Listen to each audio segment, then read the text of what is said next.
नमस्कार, मैं हूं आपके साथ उमा पाल और आप देख रहे हैं स्टार न्यूज प्लस। आइए अब रुक करते हैं आज की कुछ खास खबरों पर।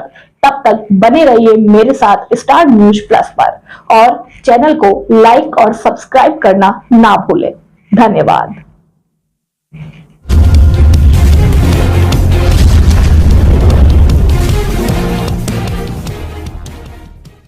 जिला आपदा प्रबंधन प्राधिकरण द्वारा परमाणु में बताए आपदा से निपटने के तरीके।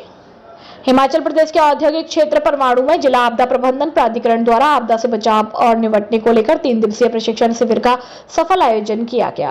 कार्यक्रम सहायक आयुक्त विकास और खंड विकास अधिकारी प्रवीण भारद्वाज की अध्यक्षता में संयोजक व SEBPO विकास खंड धर्मपुर राम स्वरूप वर्मा की देखरेख में किया गया।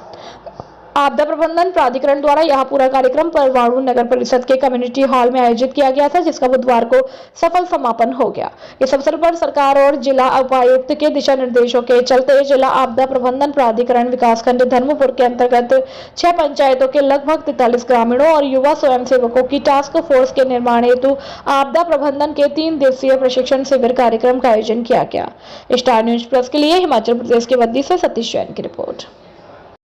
रिस्की काम है, उसमें थोड़ा प्रॉपर ट्रेनिंग होना बहुत जरूरी होता है। कई बार ऐसा होता है कि आप वॉलंटियर हो गए, आपने अपने आप को झोंक दिया उस आपदा के अंदर, गए तो आप औरों को बचाने और खुद भी अपनी जान गंवा के आ गए, वो भी तो गलत बात है। जुटाने हैं, वो संसाधन जुटाने का काम हो गया। अब आपदा के दौरान हमारा क्या रोल है? मेन रोल क्या होता है? Search and rescue.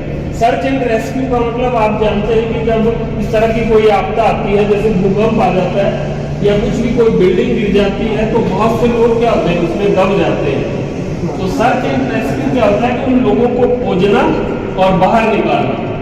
वो एक बहुत बड़ा चैलेंज दे रहे, बिना पैसे के आप काम कर रहे हैं लोगों के लिए, और वो आपके लिए इतना रिस्क हो गया कि आपने अपनी जान गंवा दी उसमें।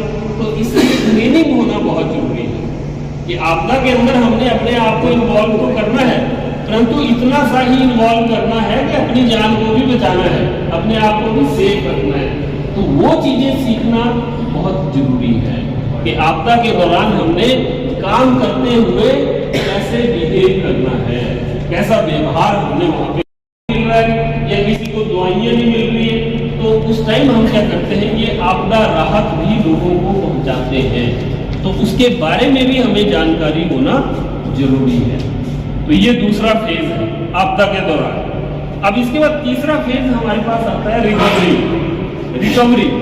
रिकवरी का मतलब होता है जिसमें हम क्या करते हैं, जिसमें जैसे कोई मकान गिर गए, कोई सड़कें खराब होगी, कोई हॉस्पिटल हमारे खराब हो गए, तो उनको वापस कैसे ठीक करना है, उन सारी चीजों को वापस कैसे ठीक करना है, वो फिर काम कब चलता है? जब आपदा खत्म हो जाती है। तो आपदा के बाद का जो फेज होता है उसको फिर हम क्या बोलते हैं? Recovery phase. तो उस रिकवरी फेज में हमारा क्या रोल हो सकता है?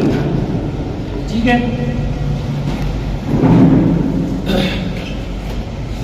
अब इसके बाद नेक्स्ट हमारी बात आती है जो टास्क फोर्स हमने बनानी है, जो कार्यबल हमने वॉलंटियर्स का गठित करना है, उसके लिए किस तरह से योजना हम बनाएंगे, कार्यबल गठित करने के लिए क्या योजना बनाएंगे। तो सबसे पहले तो बोलता है उसमें हम क्या करेंगे, लोगों को मोबिलाइज करेंगे। मोबिलाइज करने का मतलब होता है जैसे मैं आप सभी लोगों के साथ यहाँ पे जानकारी साझा कर रहा हूँ, तो आज से पहले हो सकता है आप में से बहुत से लोग ऐसे हो जिनको इन चीजों के बारे में पता ना हो। तो अब मैं आप लोगों को मोबिलाइज कर रहा हूँ। मोबिलाइज करने का मतलब आपसे जानकारी